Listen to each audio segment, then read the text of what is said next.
Hello again, Peter Saturday from Universal Dork. I'm back again today to talk about 2D animation and some of my favorite animated films from like the 1980s and the 1990s, and one in particular that I saw for the very first time just a few weeks ago, and I just had to kind of hype this shit up here. This Blu-ray that I got, brand new release from Deaf Crocodile, Felidae. So yeah, this film, very, very similar in tone to movies like The Secret of Nim, Plague Dogs, Watership Down, a little bit of Animal Farm in there as well. Very, very dark in nature. So if you've seen any of the ones that I've just mentioned, I would say that this would be a perfect double feature. And I mean perfect double feature with any of those, because this is a domestic house cat horror film. And I can't believe how long this film eluded me. So yeah, this is definitely one of my top picks so far of the year. Cannot recommend that enough. Like I said, some of my favorite films of the 1980s and 90s, animated stuff. I would say my favorite animated film, what I think is the best, The Secret of Nim from Don Bluth. That film to me is absolute perfection. Everything about that film is absolutely breathtaking. All of the animation that Bluth did, and Bluth being also one of my favorites. He was a former Disney animator, and then he kind of went rogue, putting out The Secret of Nim. But he also produced those video games in the 1980s. A couple of my favorite ones that I was never good at because they're hard as fuck.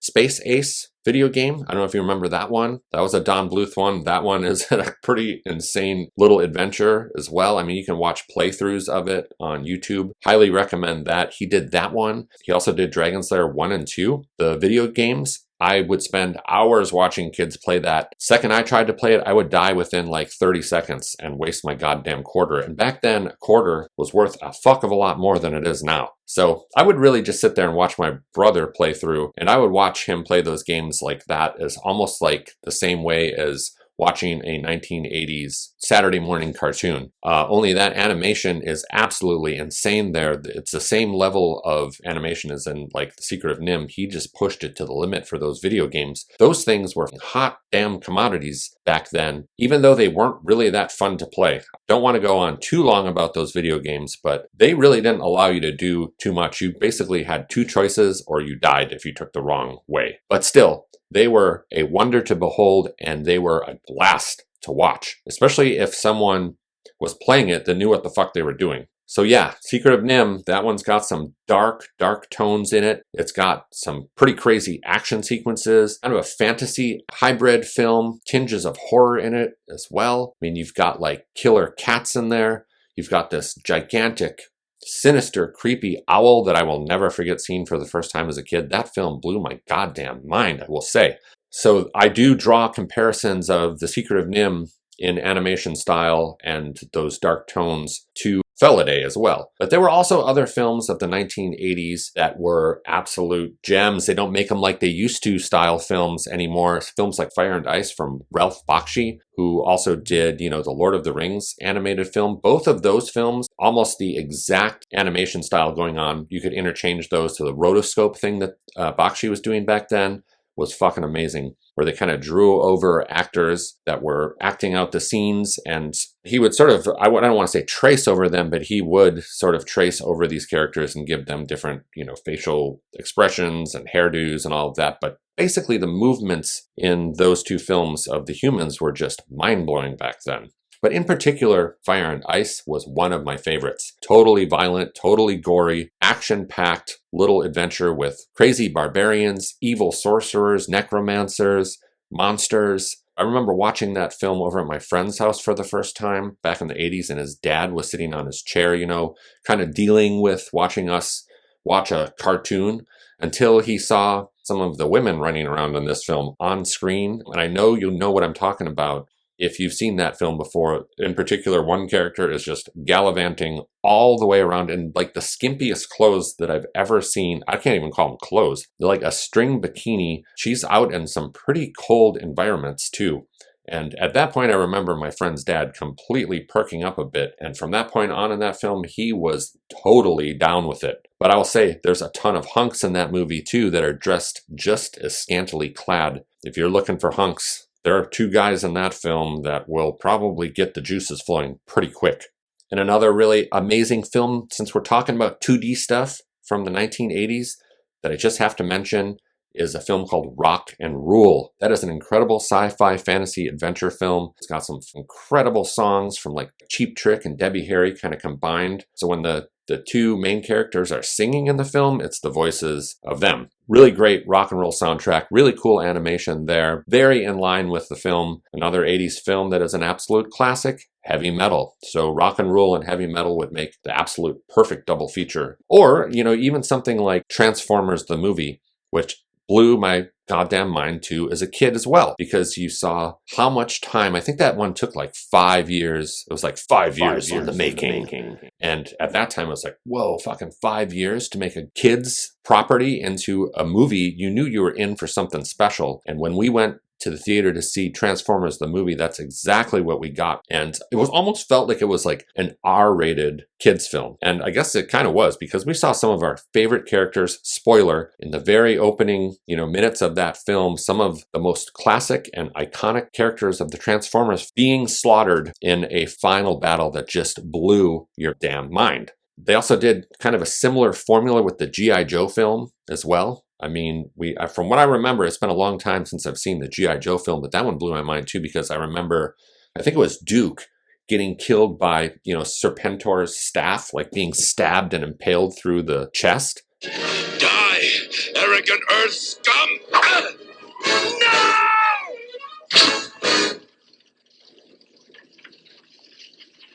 Duke? That was some of the most intense stuff that they could put upon a kid in the 80s, or seeing some of your classic iconic heroes being slaughtered that way. Of course, that was because they had a plan to bring in, new characters. But those two films arguably could be put up there with some of the best animated 80s films of all time as well. There is a lot of debate in that. And of course, you have films like Akira, but I'm not really including the anime stuff in this, although Akira is definitely one of the best. And then another animated film that does not get enough attention from 1982 is Plague Dogs, which is by far one of the most incredible animated films I've ever seen. One of the most heart-wrenching as well. Be prepared to cry like a baby at the end. I mean, it has got one of the most shocking endings in that film. Very similar in tone to some of the stuff that happens in Felidae with some of the experimentation going on. Plague Dogs is an incredible adventure film of friendship and total heartbreak, as we follow two dogs across the countryside. I think at one point they team up with a fox as well that they meet. They're on the run. Incredible film. Very similar in tone also to Watership Down.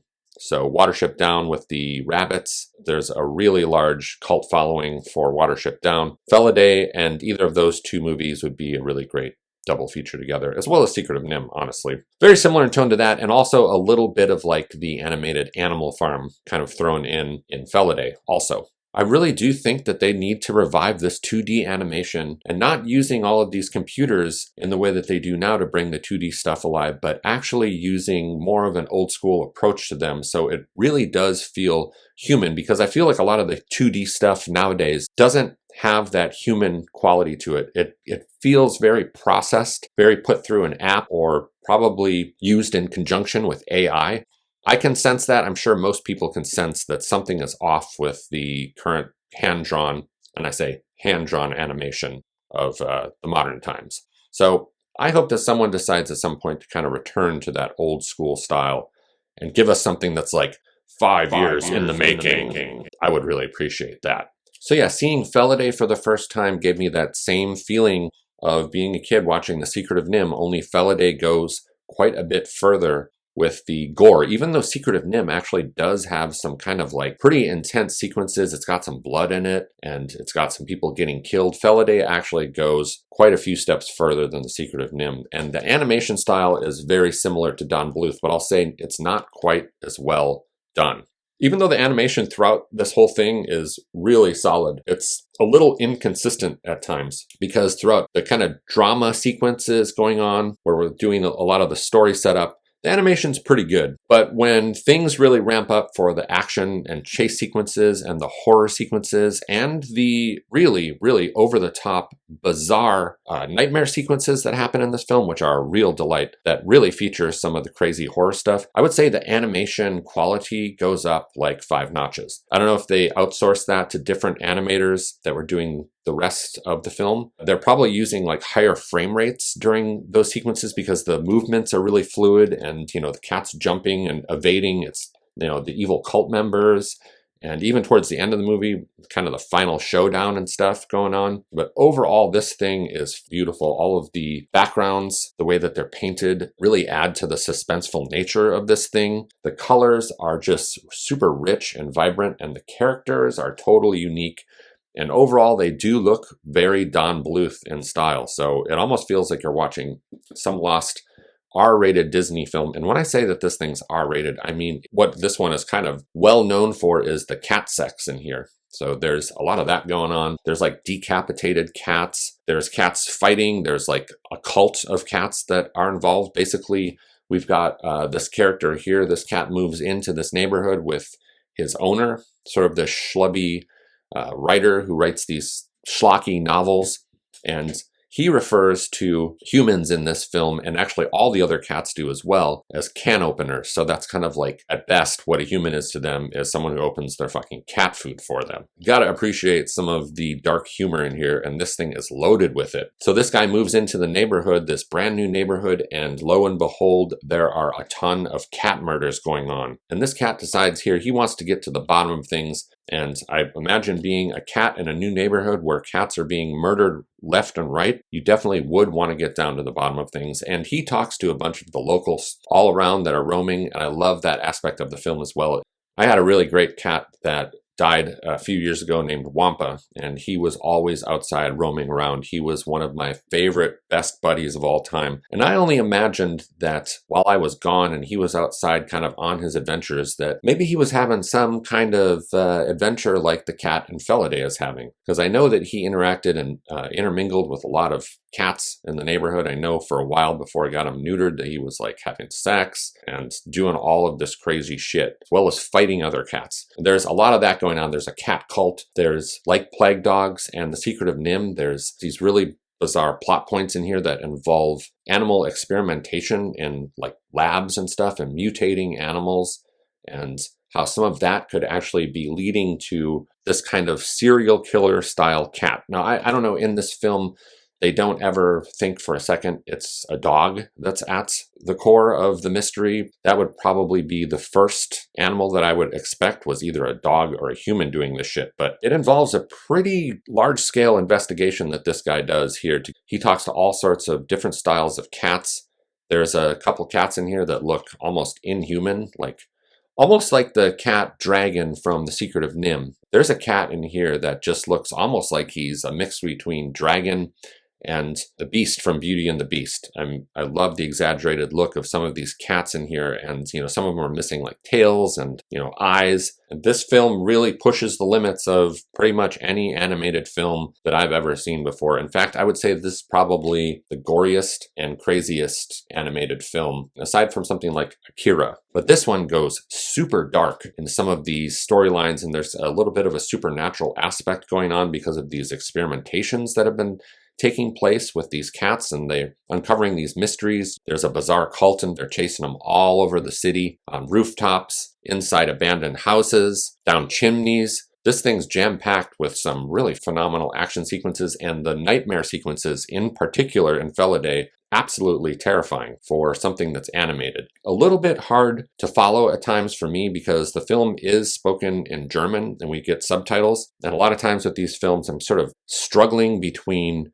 reading the subtitles and watching the beautiful animation and backgrounds and settings that are taking place in Felidae. Now, there is an English dub of this film that was not included on this Death Crocodile release, so be aware if you do buy this thing, you do not get that English language on here, which I was really bummed to find out because I know that there is a really solid one. I've seen clips of the English dub of this thing. Movies like this, I don't mind so much having an English dub because with the cartoons and the animation, you really can't tell what language it was originally spoken in, whereas like some of the Hong Kong stuff, when you watch it, it's very clear with some of the doofuses doing voiceovers and dubbing for those films that is not those guys' voices. My honored guest, please accept my humble apologies. Shut up! Listen to me now. Don't get me wrong. I love movies with bad, English dubs. They're some of my favorites, but there was a rumor for a long time that there was a version of this film that had an English dub with like an American cast. The guy from The Princess Bride, the main character, he apparently was the voice of this cat here. And then like Michael Madsen, Michael Ironside, I believe as well. It doesn't matter because I did a little digging and that version of the dub of the film just doesn't exist. It's basically a myth. None of those people did the voice work for it.